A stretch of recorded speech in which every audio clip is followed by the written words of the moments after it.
ये भाई मैं पहुंच चुका हूं दरबार स्क्वायर के ऊपर। हर साल यहाँ पे बलि दी जाती है एक भैंस की। नेपाल के अंदर one of the most important Shiv ji के मंदिर हैं। वो भाई मुझे नाइट क्लब के लिए बुला रहे हैं। भाई मेरे को नहीं जाना नाइट क्लब में।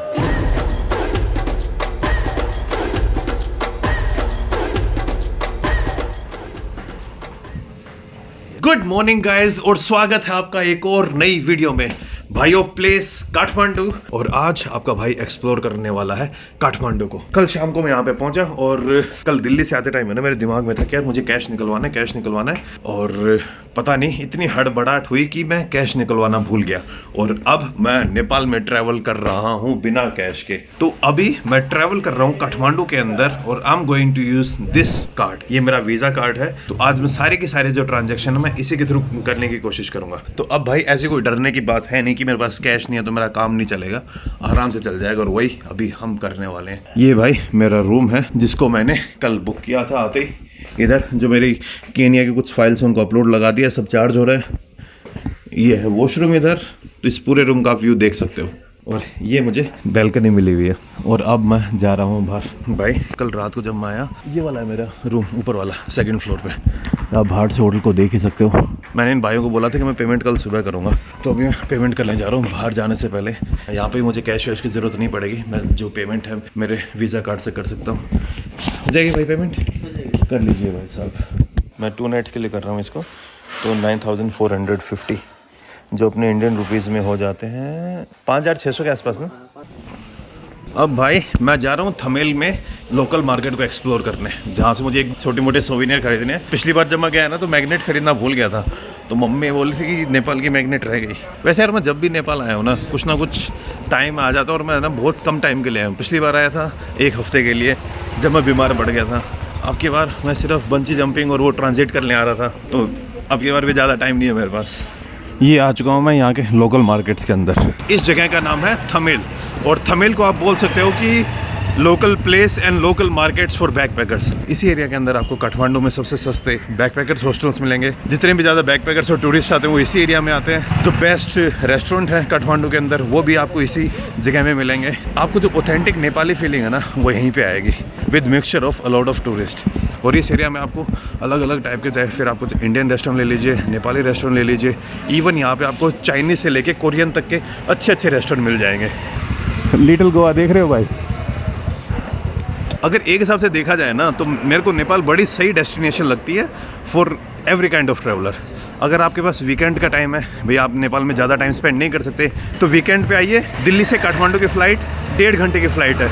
वीकेंड गेटअवेज के लिए भी Nepal is a perfect destination. तो आप दिल्ली से फ़्लाइट पकड़ के आइए काठमांडू पहुँचिए और हाथों हाथ काठमांडू से फ्लाइट पकड़ के आप पहुँच जाइए पोखरा। ये मान लीजिए आप दिल्ली से पोखरा 3 से 4 घंटे में पहुँच जाएंगे, इंक्लूडिंग आपका इमिग्रेशन इन काठमांडू एयरपोर्ट सब कुछ। और फिर काठमांडू में आप बंची जंपिंग कर लीजिए। दुनिया की one of the best bunchy jumping Nepal में होती है। दुनिया की one of the best paragliding आपको नेपाल में मिलेगी। एक दिन पोखरा में रहिए, एक दिन काठमांडू में रहिए, और दोनों टाइम रात या शाम को ट्रैवल करिए ताकि आपका ट्रैवलिंग टाइम भी बच जाए। वीकेंड के टाइम पर नेपाल बढ़िया डेस्टिनेशन है घूमने के लिए।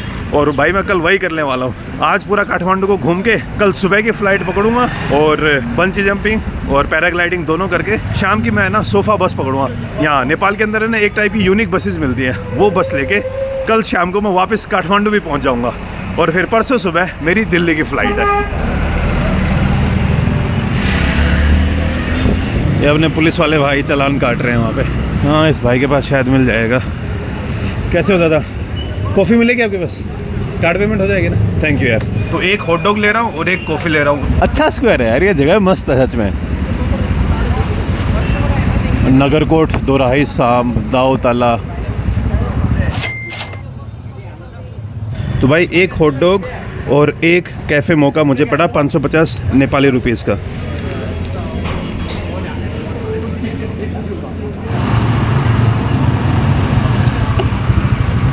एक हॉट डॉग और एक कैफ़े मोका।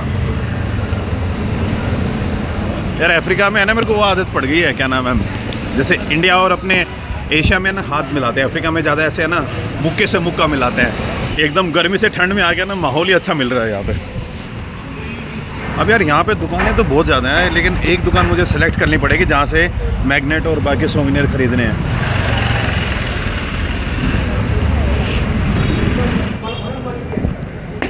मेरे को ना नेपाल की एक बात बहुत प्यारी लगती है कि यहाँ पे जितने भी ट्रैक्स आप देखोगे ना, फिर चाहे जैसे अन्नपूर्णा का ट्रैक हो गया, खुम्बू का ट्रैक हो गया, कंचनजंगा का बेस कैंप हो गया, नेपाल के अंदर है ना आपको बड़े है ना मैप मिल जाते हैं इस टाइप में। ये देखिए, ये कंचनजंगा ट्रैक का पूरा बड़ा मैप है।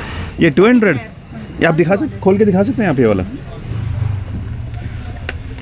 अच्छा 200 का है ये 200 का है, काठमांडू वैली का पूरा मैप। आप एक ये मुझे दे दीजिए। और इसी टाइप के मैप होंगे ना सारे, वो जो वो बाकी बड़े, उनमें होता क्या क्या है उन मैप्स में? बड़ा सा होता है और होटल का भी नाम होता होगा ना? इसमें भी है, जहाँ पे रुक सकते हैं वो सब कुछ है। जी देखिए, एक ये दे दीजिए। और मुझे मैग्नेट कितने का होगा? ये वाला 250। हाँ 25 आप एक में ना, एक ये दे दीजिए, सारे एक डिज़ाइन दे दीजिए मुझे, जो भी इसमें ना पाँच कर दीजिए टोटल। मानस हाँ ठीक है। यहाँ पे ना नेपाल में आपको काफ़ी जो अलग अलग कंट्रीज उनके फ्लैग मिल जाते हैं। एक दिन क्या करूँगा, एक दिन खाली बैठ के जब बैठा हुआ ना तो मम्मी को काम दूंगा, मम्मी को बोलूँगा कि मम्मी ये जितने भी फ्लैग है ना सारे के सारे इस बैग के ऊपर लगा दीजिए। हाँ भाई कितने हो गए टोटल आप बताएंगे एक बार? ये भाई 5 मैंने मैग्नेट लिए हैं, एक मैंने ये नेपाल का फ्लैग लिया है और एक ये काठमांडू का मैप लिया है। इन सब के मेरे हो गए हैं 850। ये भाई यहाँ पे अलग अलग टाइप के, जैसे एवरेस्ट के ये प्लेइंग कार्ड बने हुए हैं। ये अपने एक नेपाली अंकल हैं, अलग अलग फेसेस उनके प्लेइंग कार्ड हैं। दीदी के पास ये भी है, क्या बोलते हैं इनको, तिब्बतियन फ्लैग, जो अपने बाइक के ऊपर लगाते हैं, घर में लगाते हैं। लेकिन सबसे मस्त सेगमेंट मेरे को ये वाला लगता है, पूरा का पूरा ये देखिए मैप का सेगमेंट है। Thank you. चाहे इस बार मैंने घूमा कुछ नहीं हो, लेकिन मम्मी के लिए मैग्नेट ले लिया, वो सबसे इम्पोर्टेंट था।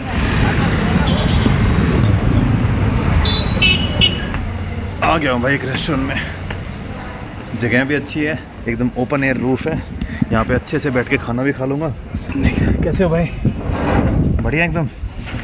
देखिए यहाँ पे वेज थाली सेट है, चिकन थाली सेट है, फिश थाली सेट, पोर्क थाली सेट और मटन थाली सेट। वेज थाली सेट कर दीजिए। हाँ जी। नेपाल के अंदर ना जिंजर लेमन हनी कुछ ज़्यादा ही फेमस है। जब मैं पिछली बार भी आया था तब भी मैंने दबा के पिया था, और अभी मैंने ऑर्डर किया ये जिंजर लेमन हनी मिक्स करके। काफ़ी जगह सुना है मैंने कि जो नेपाल का शहद है ना हनी, वो बहुत अच्छा है। Thank you. ये भाई साहब मेरी थाली आ गई है, वेज थाली खाना सेट। भाई बाहर बैठे बैठे खाना खा रहा था, एकदम से बारिश आ गई। खाना तो लगभग कंप्लीट हो चुका था, लेकिन अब बैग को इधर रखा है। और यार अगर बारिश नहीं रुकी तो मेरा उधर स्क्वायर पे जाने वाला प्लान ऊपर नीचे हो सकता है शायद। सामने एक बहुत ही प्यारा कैफ़े है और वहाँ पे अपने सब्सक्राइबर भाई भी मिले हुए। कोशिश करूँगा कि शाम को इस कैफ़े में आके कॉफ़ी वॉफ़ी पी के जाऊँ और भाइयों के साथ मज़े करके जाऊँ उधर। भाई अब खाना खा के निकल रहा हूँ, बारिश थोड़ी बहुत रुक गई है पहले से। Okay bye bye bye bye. ऊपर है ना अपने एक सब्सक्राइबर भाई मिले थे, उनसे मिलके और फिर मैं आगे की तरफ चला जाऊंगा। यहाँ पे 3 दरबार स्क्वायर पड़ते हैं, तीनों के पास जाने वाला उतना टाइम है मेरे पास, लेकिन पंगा क्या है अभी थोड़ी देर में अंधेरा हो जाए। इस बारिश के कारण काफ़ी टाइम मेरा वो चला गया। भाई टैक्सी ऑर्डर कर दिया, पेमेंट मैंने ऑनलाइन ही सिलेक्ट कर दी थी, तो मुझे कैश वैश का कोई झंझट ही नहीं होगा। कैसे हैं सर जी? चलिए।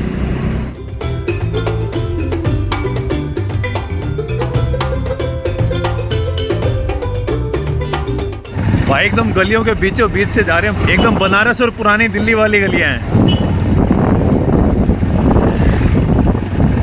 काठमांडू में छोटे छोटे मंदिर बहुत है ना। श्याम सर ने मुझे बताया कि काठमांडू का मतलब क्या है। लकड़ी को शायद नेपाली में काठ बोलते हैं, इवन हम भी काठ बोलते हैं हरियाणा में। और लकड़ी का काम बहुत ज़्यादा होता है, इसलिए काठमांडू पड़ गया है। मुझे नहीं पता था, ये नई बात पता चली है मुझे।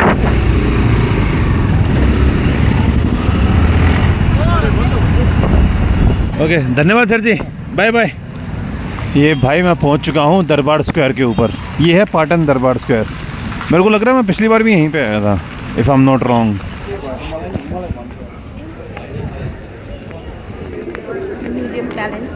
अच्छा इसका अंदर का ही होगा ना टिकट?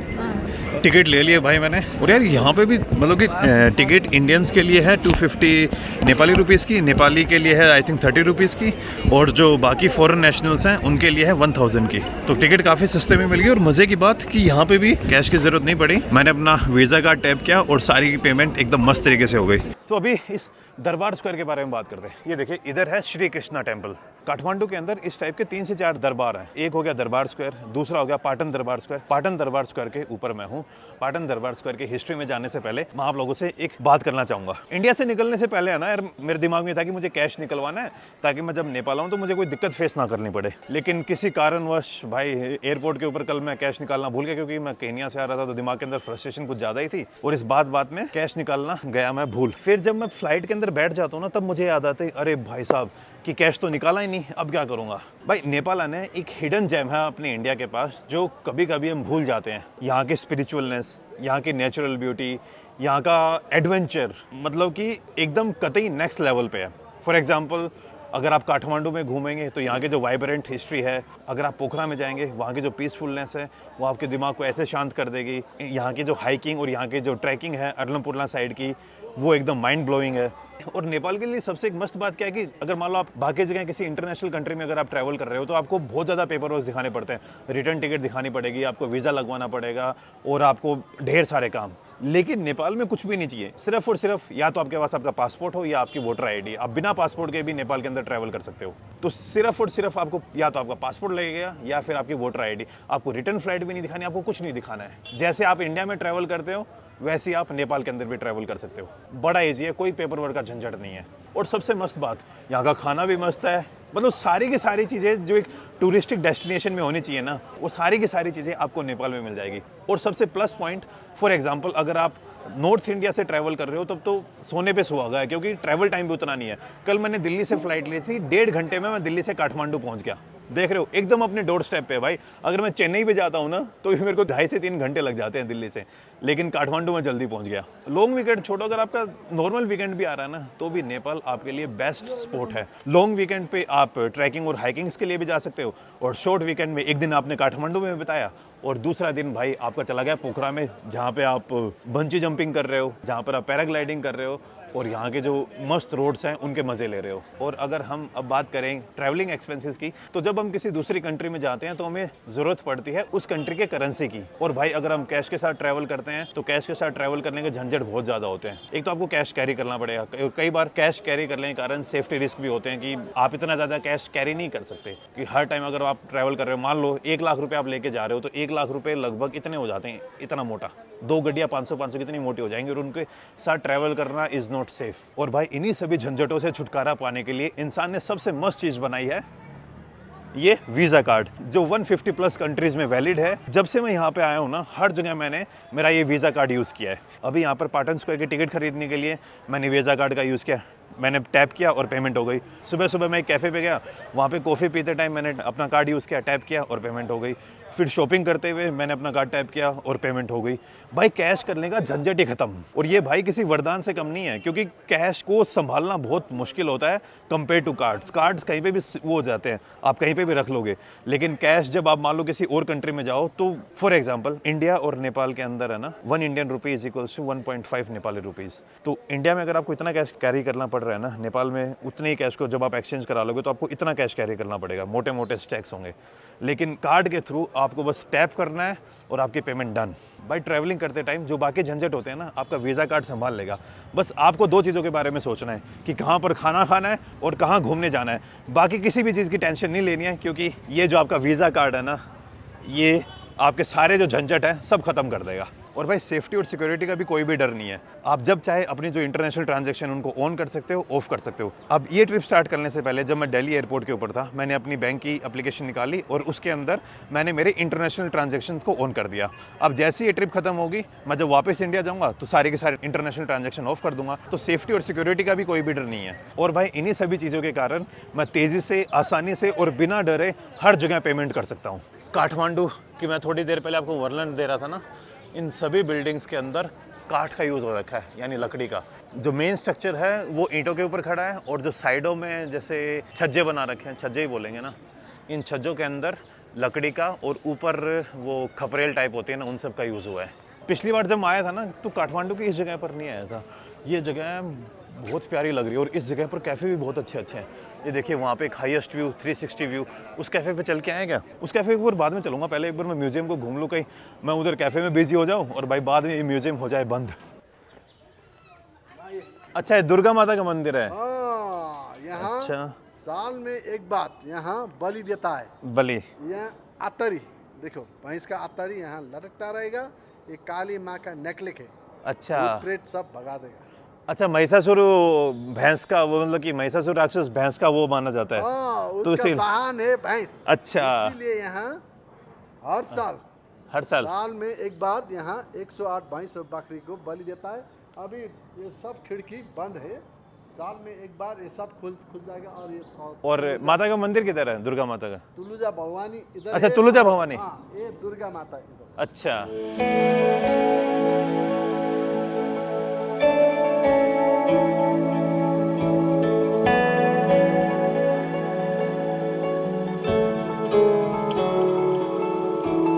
एकदम एंट्री के टाइम पे जब मैंने टिकट ली तो उन्होंने मुझे ये बुकलेट दे दी थी यहाँ के बारे में, और बाकी गाइड भाई साहब ने भी मुझे थोड़ा बहुत बताया। उसके मैंने उनको अपने इंडियन करेंसी में 100 रुपये दे दिए थे। शायद मेरी उनसे 30 या 40 सेकंड या मैक्स 1 मिनट बात हुई होगी। फिर मैंने बोला सर जी मुझे गाइड नहीं चाहिए, लेकिन फिर भी आपने मुझे इतना बताया तो मेरे पास जो इंडियन करेंसी थी मैंने उनको दे दी कि लीजिए 100 रुपये आप। गाइड भाई साहब के अकॉर्डिंग, और ये जो स्क्वायर है ये यहाँ पे हर साल यहाँ पे बलि दी जाती है एक भैंस की। और उस टाइम पर इधर हो गई दुर्गा माता का टेम्पल। लेकिन यार ये जगह बहुत ही ज़्यादा वेल प्रिजर्व करके रखी हुई है, और ख़ास करके आप ये देखिए 16वीं सेंचुरी में इस जगह का कंस्ट्रक्शन हुआ था, और तब से ये जो लकड़ी है ना, लकड़ी को कैसे प्रिजर्व किया, ये एक बहुत बड़ी बात है। और सुंदरी चौक, सुंदरी, अच्छा अंदर जा सकते हैं इधर से? ओके, थैंक यू बहनी, थैंक यू।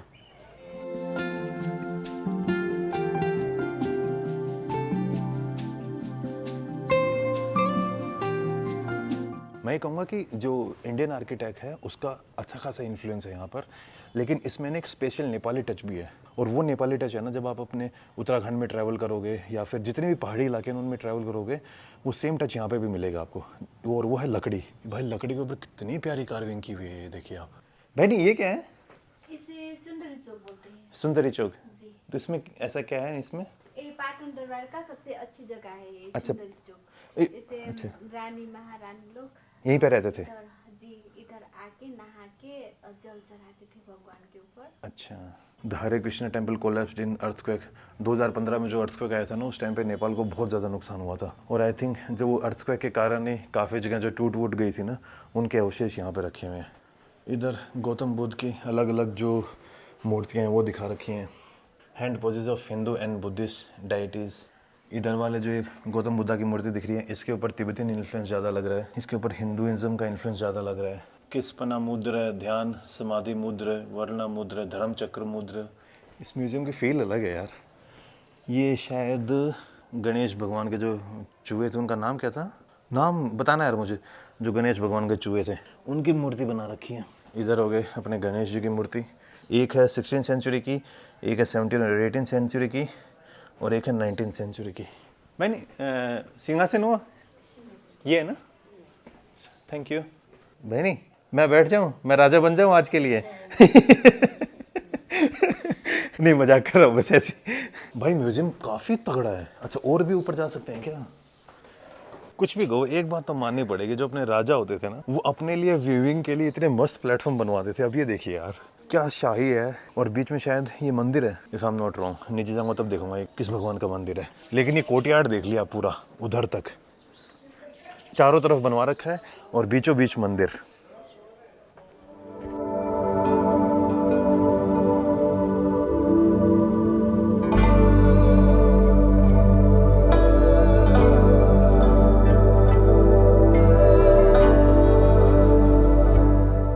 कीर्तन हो रहा है मंदिर में, और वो आवाज़ बड़ी प्यारी सी आ रही है। खड़ताल का और वो छोटा छोटा ढोलक है ना, उसका यूज़ हो रहा है। शायद आपको आवाज़ आ रही होगी पीछे से। वैसे अगर आप शिव जी के बहुत बड़े भक्त हो तो नेपाल के अंदर one of the most important Shiv ji के मंदिर हैं जो नाथ बोले जाते हैं ना। एक है मुक्तिनाथ और एक है पशुपतिनाथ। मुक्तिनाथ पड़ता है मस्टैंग एरिया में, मुस्तांग में। वहाँ के लिए परमिट बहुत महंगा है यार, लगभग आप मान लीजिए $500 से $600 आपको देने पड़ेंगे 10 दिन के लिए। पशुपतिनाथ है वो काठमांडू में ही पड़ता है, और ये शिव भगवान के लिए one of the most 2 important मंदिर माने जाते हैं हिंदुज़म में। तो अगर आप थोड़े रिलीजियस टाइप में भी ट्रैवलर हो तो Kathmandu is the place for you. ये भाई यहाँ पे अपने सब्सक्राइबर भाई मिल गए, रोहन भाई। तो रोहन भाई आप क्या नेपाल से या फिर इंडिया से? नेपाल से ही। यार यहाँ पे ना शांति सी मिल रही है। एक साइड में मंदिर और मंदिर के जस्ट सामने एक प्यारा सा कैफ़े, और वो भी ऊपर जाता हूँ मैं उधर से ना 360 डिग्री का व्यू आएगा। काफ़ी अच्छी जगह है यार। मेरे को लग रहा है पैदल चल के ही जाना पड़ेगा, लिफ्ट विफ्ट है नहीं। भाई ऊपर से है ना व्यू बड़ा ही प्यारा आ रहा है यार। और ये जो कैफ़े है यहाँ पे, ये कैफ़े इस ब्यूटी के ऊपर 4 चांद लगा देता है। ये देखिए आप, कई लोग जो हुक्का के फ़ैन हैं यहाँ पे आके हुक्का भी पी सकते हैं। सब चीज़ें मिलेंगी आपको। बड़ा प्यारा कैफ़े है, मैं आपको रिकमेंड करूँगा। और यहाँ के जो प्राइस है ना वो भी इतने ज़्यादा एक्सपेंसिव नहीं है, मैंने मेन्यू देखा था तो रीज़नेबल प्राइस है। इधर सामने श्री कृष्ण जी का टेम्पल, उधर वो पाटन स्क्वायर, और पाटन स्क्वायर के जस्ट सामने है ये मोमो किंग रूफटॉप रेस्टोरेंट। इधर बैठा हूँ मैं। पंगा पता है क्या है, मैंने वो नहीं पहन के आया जैकेट, और यहाँ पे मैं बैठ तो जाता लेकिन यहाँ पे ठंड लग रही थी। पहले यहीं पे बैठा था मैं। वहाँ से पहले इस व्यू को एंजॉय करते हैं, वीडियो शीडियो बाद में बनती रहेंगी। बड़ा प्यारा है यार। पूरा जो काठमांडू का कल्चरल हेरिटेज साइट है ना वो इसी में सीमित है, बहुत अच्छी है। यहाँ पे आती है ना, मैंने एक जिंजर लेमन हनी ऑर्डर किया था, अभी एक और मंगाया है। अच्छी बात यह है कि इस कैफ़े के अंदर आपको गर्म पानी सर्व करते हैं। टॉप नॉच जगह लगे मेरे को। अरे थैंक यू भाई। डिनर मैं सोच रहा हूँ आज मोमोज ही कर लूँ, लेकिन यहाँ नहीं करूँगा। थोड़े सिटी में जाके ना, अभी एक मार्केट से जाऊँगा पैदल 1-1.5 घंटे पैदल चल के, और आराम से फिर सारी चीज़ें करूँगा। उज्जवल भाई कार्ड मशीन लेके आ गए। हाँ उज्जवल भाई कर दीजिए। थैंक यू उज्जवल भाई, थैंक यू यार। आप ये काठमांडू से है ना? हाँ, मैं भी काठमांडू से हूँ। भाई है ना यार 12वीं क्लास में, और यहाँ पे काम भी करता है और अपनी एजुकेशन को भी फंड करता है। और मैं सोच रहा हूँ कि जब मैं 12th में था तो मैं क्या करता था। आपको कॉपी चाहिए? हाँ दे दो कॉपी यार। ठीक है भाई अब मैं निकल रहा हूँ दरबार स्क्वायर से, और एक बार जो यहाँ का मार्केट है ना वहाँ से पैदल निकलते हुए अपने होटल की तरफ जाऊँगा। बहुत ही प्यारा माहौल है। शाम के टाइम भी जो म्यूजियम है और जो मंदिर है वो बंद हो चुके हैं, लेकिन यहाँ पे लोगों का जो आवाजाही है ना वो अभी भी चल ही रही है। देखिए छोटे छोटे कैफ़े से बना रखे हैं, वहाँ पे लोग बैठ के चिल कर रहे हैं। ठंड लग रही है तो मैं सोच रहा हूँ कि थोड़ा पैदल ही चलूँ। अगर थोड़ा पैदल चलूँगा ना तो शरीर के अंदर गर्मी आएगी। भाई मेरा होटल तो यहाँ से 6 किलोमीटर है, तो मैंने अब टैक्सी ऑर्डर कर दी हूँ। कोई बात नहीं, अपने टैक्सी वाले भाई आ जाएंगे ना, वो बाइक टैक्सी वाले, उनके साथ चला जाऊँगा।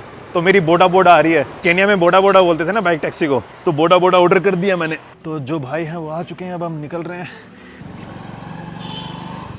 ठंड लग रही है भाई सच में। अब लग रहा है जैकेट पहन लेनी चाहिए थी, ज़्यादा हीरोपंती नहीं करनी चाहिए।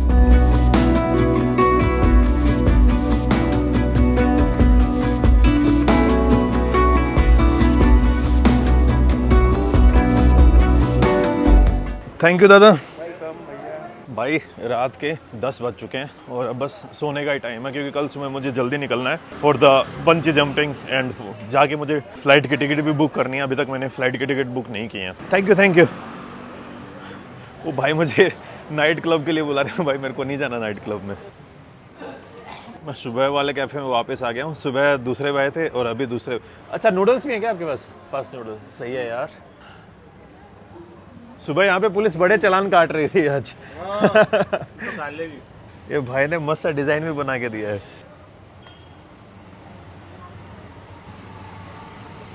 तो भाई इस कैफे के अंदर भी टैप किया और पे किया।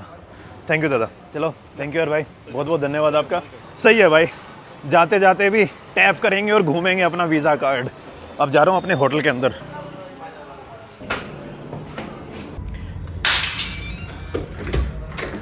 तो बस भाइयों आ चुका हूँ वापस घर पे, और अब ये जो मेरी टिकट है ना इसको बुक कर रहा हूँ। ये देखिए कल सुबह की है।